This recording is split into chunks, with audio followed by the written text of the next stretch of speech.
Muito boa tarde, Santa Catarina, pontualmente meio-dia e meia, está no ar a versão SC do Jogo Aberto, ao vivo para todo o território catarinense, nesta quarta-feira, 19 de outubro, onde toda a nação havaiana está fazendo muita festa. Aqui no estúdio temos a festa do Mu, temos a festa também do Tonhão, rapaziada, claro, comemorando vitória do Avaí ontem na Série B do Campeonato Brasileiro, vitória contra o Vila Nova, deixou o time em uma situação sensacional. Vamos dar uma olhadinha, abertura da 32ª rodada, tivemos dois jogos, Brasil de Pelotas e Londrina, e esse jogo do Avaí aqui, ó, lá no Serra Dourada, venceu o Vila Nova de virada, 2-1. Belo resultado nessa abertura de 32ª rodada, que faz com que tenhamos algumas mudanças na tabela por conta desses dois jogos. Vamos dar uma olhadinha?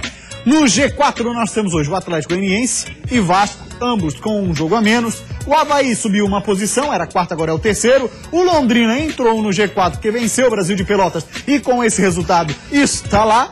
Subiu duas posições do Londrina, hein? Importante. Vamos dar uma olhadinha agora a posição do Criciúma? Tigre segue na 7ª posição, também na mesma está o Joinville, resultados que não interferiram nos outros dois catarinenses. Olha lá, o Joinville dentro do Z4, junto com o Bragantino, o Tupi e o Sampaio Correia. Você sabe, né? O bordão é dele, mas eu vou usar. Aliás, ele vai complementar pra mim, já pra dando boa tarde. Polivalente não é o sem desistir, sem desanimar. É aquela história de virada... É mais gostoso. Muito mais. Vamos ver então os gols da vitória do Leão. No Serra Dourado, o Avaí começou se defendendo e o Vila Nova indo pra cima. Nessa aí o Renan tirou só no golpe de vista. A pressão do Vila ia aumentando. Até que na cobrança de escanteio teve desvio na primeira trave e Moisés fez um segundo desvio para botar pra dentro, 1-0. E mesmo com o gol, o time da casa continuou em cima. Olha a batida do Vitor Bolt, explodiu na trave. Até que o Leão começou a reagir. Olha a curva que a bola fez nessa batida do Luiz Gustavo. Por pouco não enganou o goleiro Saulo.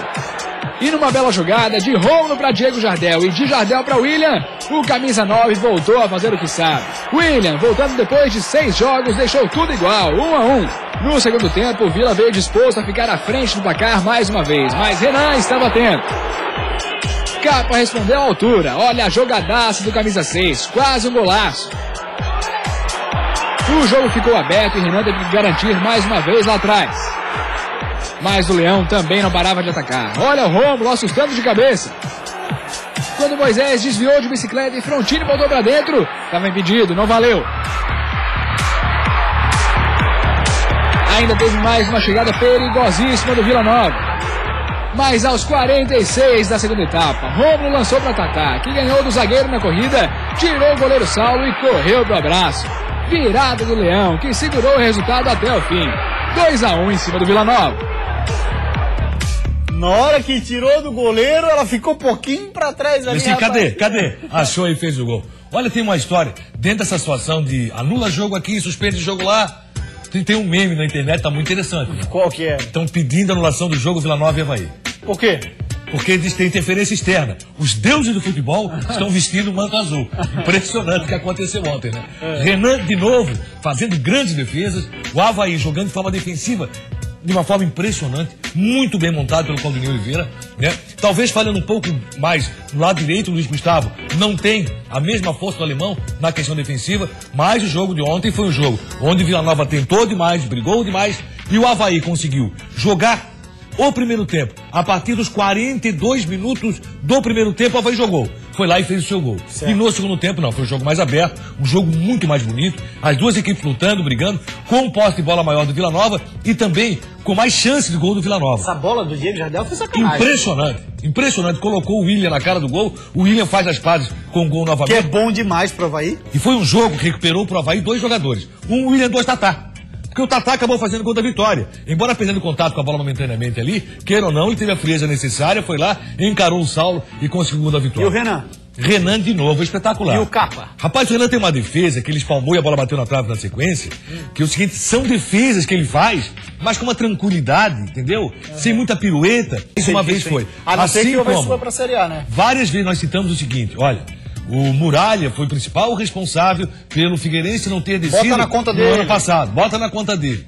O Renan está sendo o principal responsável pelo que veio fazendo o Avaí pelo acesso, juntamente com o Claudinei Oliveira. Porque o Claudinei Quando nós falamos aqui manutenção do Avaí na Série A do Campeonato Brasileiro, é porque o grupo de jogadores do Avaí é um grupo de manutenção. E o Claudinei Oliveira, vendo isso, o que ele fez? Armou uma equipe muito bem defensivamente. O time do Avaí defensivamente é um time quase impenetrável. Aí você diz assim, não, mas o Betão e o Fábio Sanches são jogadores que pegam geralmente a bola muito mascada. A bola dificilmente chega na área com potencial de chute do adversário. Ela chega mascada porque a proteção feita pelo time do Avaí é algo impressionante. Defensivamente o Avaí está bem. O Avaí, a vitória de ontem é a vitória de quem vai subir. Sim. Por quê? Aconteceu tudo no futebol que se esperava até algo contrário pelo que vinha ocorrendo no jogo. Mas aí o Avaí foi lá e conseguiu, no minuto final, nos momentos finais, a vitória de virada para cima do Vila, e de virada é mais gostoso. Rapaziada, interaja conosco aí, ó, no WhatsApp 4891358063. E quando eu defendo muito aqui, Clone, por exemplo, Jocely dos Santos, né, que é gente da terra, que além de conhecer toda a tradição azurra, tá fazendo um trabalho por merecer todo elogio que vem a ele. É um cara que tá se dedicando demais ao Avaí e chegou na ressacada, muita gente torceu o nariz, e torceu o nariz só por um detalhe, tá? Porque o cara, de fato, não é um profissional conhecido. Porque quando o Gonçalves chegou, opa, quem sabe agora vai... E aí, Jocely, sempre tem isso, complexo de vira-lata mané. E aí tem um detalhe. Nós já falamos aqui no programa sobre a situação do Jocely na indicação do principal jogador do Avaí nessa Série B do Brasileiro, que é o Renan. Exatamente. Que foi uma indicação do próprio Jocely. Aí o Jocely vem do seguinte, olha, o Avaí é time para brigar, para chegar na Série A do Campeonato Brasileiro. Ele não disse que ia subir, mas que era para brigar. E tá comprovado que o Avaí tá brigando. Aí trouxe quem? Trouxe Claudinei Oliveira, que entende muito riscado. Trouxe Betão. Desde o início ele tem falado o seguinte, Claudinei Oliveira é o cara realmente para ajeitar a cara. E outra coisa, e o Betão, outra contratação de Jocely. E o Claudinei, outra coisa que a gente também defende muito aqui é a história de traz técnico novo, cara que quer vencer na vida, cara que estuda, cara que se dedica, porque tem os caras que são acomodados. E talvez é natural, vai chegar uma fase não deve ser natural, mas não deve ser. Você deve sempre tentar aprimorar, sempre buscar novos recursos para continuar a batida lá em cima, naquele nível. E o Claudinei Oliveira tem esse perfil. Se vai ser sempre assim, não sei, mas os técnicos que estão chegando, os técnicos novos, têm esse perfil de buscar uma batida e estar sempre se aprimorando. O que ele está fazendo com o Avaí é algo fantástico. O Avaí defensivamente é uma equipe que está surpreendendo. E tem um detalhe dessa história, ser um técnico novo, você vai buscar o melhor que está acontecendo no mundo do futebol, né? Sistema tático, treinamento e tudo mais. E para isso o Claudinei faz muito bem, que é a história das duas linhas de 4, onde não tem mais aquela história de volante brucutu no futebol. O volante tem que estar ali posicionado, entre aspas, o volante se torna quase um meia. É um cara que vai auxiliar a bola, que vai sair na ponta. Você vê quando ele não tinha João Felipe, por exemplo. Seria... E conseguiu ajustar. Justo. Tentar tirar a carga de não ter o Marquinhos Santos. Mas tem o João Felipe. Nem isso tinha. Então ele jogou com o Judson, que tentou, buscou... Não é o mesmo futebol do João Felipe. Aí jogou com o Diego Jardel, que fez um lançamento espetacular pro gol do William. Então, por tudo isso, ontem foi um Avaí que acabou chegando à vitória por 2-1. E os deuses do futebol, pode ter certeza, vestiram o manto azul. E nesse detalhe ainda do Claudinei de Oliveira, um cara ser extremamente estudioso, ele conseguiu ontem provar que de fato é um ótimo treinador quando, com um caminhão de desfalques que ele tinha, dentre eles o Marquinhos Santos e o próprio Lemão, que ajuda muito defensivamente, conseguiu mostrar e montar um time competitivo. E não deu pro Guilherme, que é xarope na área técnica. Mas é bom técnico, hein? É bom técnico. Não, tem que ser colocado o seguinte também. Não é chato? Não, ele é chato demais, ele reclama Pelo demais. Amor de Deus, mas é bom treinador também. É outro que tá vindo nessa safra nova aí, de bons treinadores. O Guilherme, ontem ele colocou o Vila Nova, ele se arriscou. Ele foi pro tudo ou nada. Né? E na certeza, talvez, que o Vila conseguisse ao resultado, o que não aconteceu. Mas o Vila se comportou muito bem durante todo o jogo. Perdeu. Mas o Vila se comportou muito bem. Diferente daquilo que se esperava com relação ao Vila. Não, o Vila não vai chegar em lugar nenhum. Não, o Vila tá lutando, tá brigando, e ontem praticou um bom futebol. O Avaí venceu. Mas o Vila também jogou e muito. Importante o William ter marcado, ou quem sabe agora ele desencanta, né? Volte a ser aquele William que o torcedor conhece, que é de meter bola pra dentro. E tem um outro detalhe pra gente falar, que é nas redes sociais. A gente vai dar uma passadinha por lá no 4891358063. A galera tá interagindo conosco. Vamos ver quem é que fala. É o João do Serino, lá de São José. Claudionir, o Avaí ganhando o Vasco já coloca um pezinho na Série A. Aquela história que a gente fala muito aqui, hein, Claudionir? Que os jogadores, técnicos gostam de dizer jogo a jogo. Vamos supor, uma derrota ontem seria uma postura diferente para jogar com o Vasco na quarta-feira da semana que vem. Ganhou ontem, Como o Vasco deve jogar, Claudinei? Emendando com a pergunta do Serino. Olha, a situação contra o Vasco é o seguinte, o Claudinei Oliveira, antes de sair, falou o seguinte, ó, eu busco 6 pontos, me contento com 4. 4 pontos é bom provar, e claro que é. 2 jogos fora de casa contra a Vila Nova e Vasco da Gama, 4 pontos é excelente. Eu considerava que o jogo contra o Vila Nova poderia ser mais difícil até do que o jogo com o Vasco da Gama. E continuo considerando assim. O Vila demonstrou ter um futebol de muita qualidade. Acho que o Avaí pode fazer um crime com o Vasco. Se ganhar o Vasco, meu amigo, aí o pezinho tá lá com certeza absoluta. Apesar dessa batida que tá existindo envolvendo o Náutico Londrina. Tinha uma moça ali pedindo pra mandar um abraço pra ela, pro marido. Ih, vai ficar difícil de achar agora? Vai complicar? Se o Avaí ganha do Vasco, ela dizendo, se o Avaí ganha do Vasco, tá com um pé na Série A. Assina embaixo, ganhou do Vasco, bota um pé na Série A já. Sou a Larissa do Caminho Novo, Palhoça, manda um abraço pro meu marido, o M, que tá vendo vocês. Grande abraço, Larissa, um grande abraço pro M. Manda um abraço lá, Claudinei. Valeu, Enio, feliz da vida, não poderia ser diferente com essa vitória do Avaí ontem. Foi aqui, o Avaí aprendeu a sofrer com o Claudinei Oliveira. É um time que não desarruma a casa. Toma o gol, continua o sofrimento, mas não desarruma. Tá sofrendo barbaridade, mas o resultado tá vindo. Só lembrando, próximo jogo do Avaí, então, quarta-feira que vem, Vasco da Gama, lá em São Januário. O jogo está marcado para 15 para as 10 da noite. Rápida parada por aqui, que depois da sequência o assunto será Copa Sul-Americana. E ainda hoje, hein? Falar do Figueira, do Criciúma e do Jegue. Todos os times de Santa Catarina num só programa. A saga da Chape até a Colômbia foi longa. Infelizmente perdemos 2 jogos em casa, que não poderíamos. E a gente vai ter que compensar isso com jogos fora.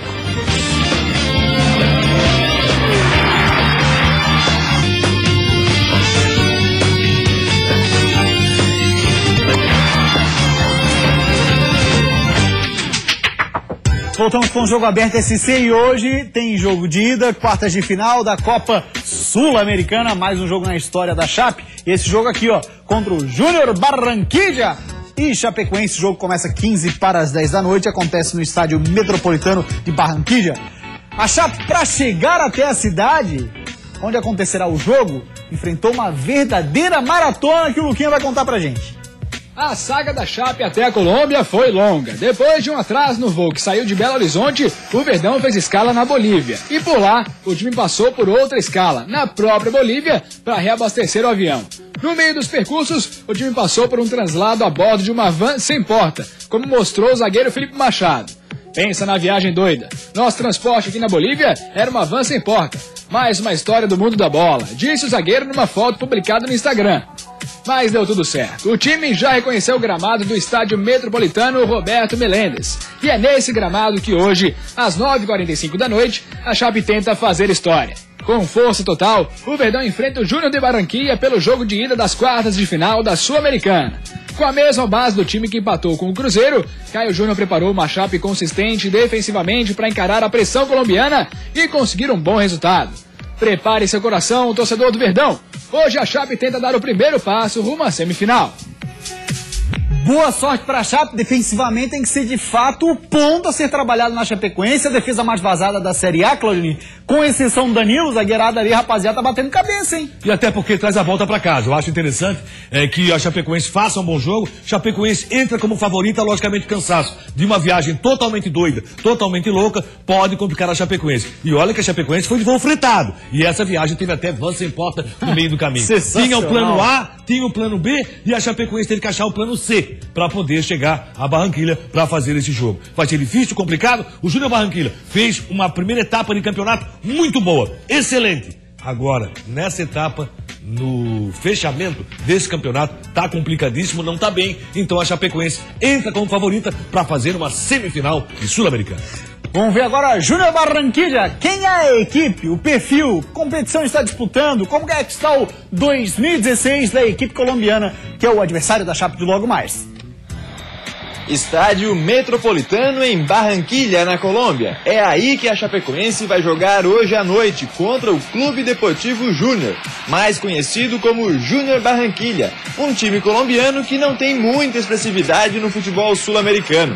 No futebol colombiano, o Júnior conquistou 7 títulos nacionais, porém nunca foi campeão em competições fora de seu país. No torneio Clausura, uma espécie de segundo turno do campeonato colombiano, o Júnior Barranquilla é o 18º colocado, com 15 pontos em 14 jogos. O time colombiano está a 12 jogos sem vencer. Foram 5 derrotas e 7 empates. A pressão da torcida é grande e o time deles deposita todas as suas fichas na Copa Sul-Americana para reconquistar o torcedor. Os ingressos estão sendo vendidos por preços que variam entre 20 e 80 mil pesos colombianos, o equivalente a R$ 22,88 reais. Apesar de não estar bem no campeonato colombiano nessa fase do torneio a clausura, está na final da Copa Águila, que corresponde à Copa do Brasil, seria a Copa da Colômbia, e vai disputar a final contra o Atlético Nacional. Eliminou o Tolima nos pênaltis. Tem 2 times aí jogando simultaneamente. E tem um time muito interessado na Sul-Americana, né? Pra Chapecoense, logicamente, tem que pensar muito forte nesse jogo. Pensar que o empate é um bom resultado, uma derrota por 1-0 é um bom resultado, principalmente se fizer gols. Por exemplo, perde por 2-1, grande resultado. Mas a Chapecoense tem uma batida que pode buscar a classificação. Logicamente, não tem jogo ganho. Hoje está tudo muito igual, tudo muito difícil. E a Chapecoense tem tudo para fazer um grande trabalho. O cansaço é que pode pesar demais para a equipe de Chapecó. Também acho. Um outro detalhe que é importante a gente dizer sobre essa equipe colombiana é, como você disse, está focada demais na Sul-Americana, tão focada que são 3 vitórias e 3 empates a campanha até aqui. E aí passou na última fase com 2 empates. É uma situação que nós vamos ficar acompanhando muito de perto, pode ter sido absoluta, torcendo para que a Chape, mais uma vez, possa ser orgulho brasileiro e orgulho de Santa Catarina, passando para uma grande semifinal de Copa Sul-Americana. E o técnico deles é o Giovanni Hernandes, um cara que incomodou um bocado quando era jogador da seleção da Colômbia, os brasileiros. O cara jogava muita bola, mas tá agora como técnico do Júnior Barranquilla. Boa sorte a Chape, rápida parada por aqui, depois do intervalo. Tá rolando agora a coletiva no Figueira, nossa equipe está posicionada por lá. Além do Furacão, vamos falar também do Criciúma e do Joinville. Sai daí não. Como nós almejamos estar o ritmo da partida para buscar a vitória. Isso é Jogo Aberto SC!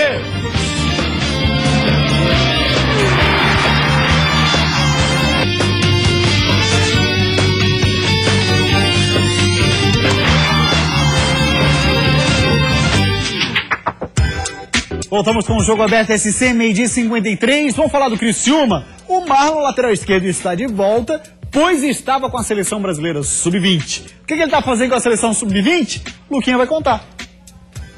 Ele voltou e voltou com bagagem. Marlon conquistou o quadrangular de seleções sub-20 com a amarelinha e agora, depois de 2 semanas, volta para o tricolor carvoeiro com sede de acesso. Pela frente, o Tigre tem o líder da Série B, o Atlético Goianiense, no próximo sábado. Para manter uma chama de esperança para o acesso, o Tigre precisa encarar o jogo no Heriberto Wilson como decisão. Até lá, Marlon vai disputar uma vaga no time titular com o Nilton. Como nós almejamos o acesso, temos que ir para cima, temos que ditar o ritmo da partida para buscar a vitória. O que tem que esperar é que a gente vai contar com o apoio do torcedor para vir para cima e para buscar o resultado. Lembrando, o próximo jogo do Criciúma é sábado, 7h30 da noite, no majestoso Tigre, que recebe o líder da Série B, o Atlético Goianiense. Falar do Joinville, informações do Jack com a fera Gabriel Fronzi. Boa tarde, Gabriel. Uma ótima tarde aos amigos ligados no Jogo Aberto SC. E o Joinville segue se preparando para o duelo contra o CRB, partida que acontece neste sábado às 9 da noite no estádio Rei Pelé, na cidade de Maceió. Para este jogo, o técnico Ramon Menezes tem apenas uma baixa entre os titulares, o atacante Fernando Viana, suspenso pelo 3º cartão amarelo. Com 82% de chances de rebaixamento, o Joinville precisa se reinventar na temporada e tentará vencer a segunda partida de forma consecutiva na competição, fato que ainda não aconteceu nesta Série B.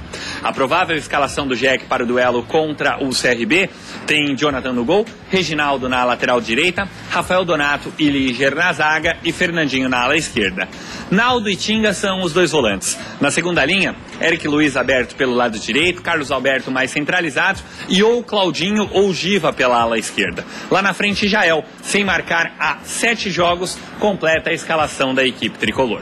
Com informações do Joinville, falou ao Jogo Aberto, Gabriel Fronzi. Muito bem, valeu Gabriel Fronzi, obrigado pelas informações. E agora, contato direto, estádio Orlando Scarpelli. Lá está o nosso repórter Lucas Miranda, acompanhando a coletiva do Figueira, que foi marcada ontem ao fim do dia. Luquinha, para que serve essa coletiva do Figueirense? O Furacão está pensando em entrar na justiça para anular o jogo com o Palmeiras, é mais ou menos isso? Boa tarde.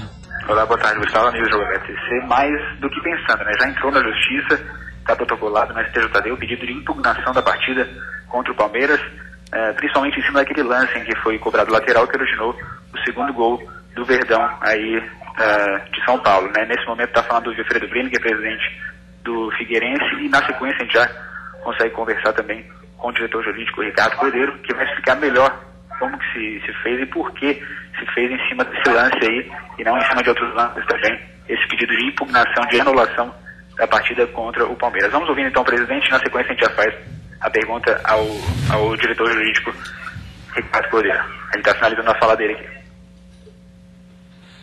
Então, o Lucas está aguardando ali para que termine a fala do presidente Wilfredo Brilling, e na sequência já vai ouvir o doutor Ricardo Cordeiro, que é o advogado que está cuidando dessa situação do Figueira. Essa questão de por que foi protocolado em cima do lance do lateral, né, somente, e não em cima de outros lances também, esse pedido de impugnação da partida contra o Palmeiras. Boa tarde.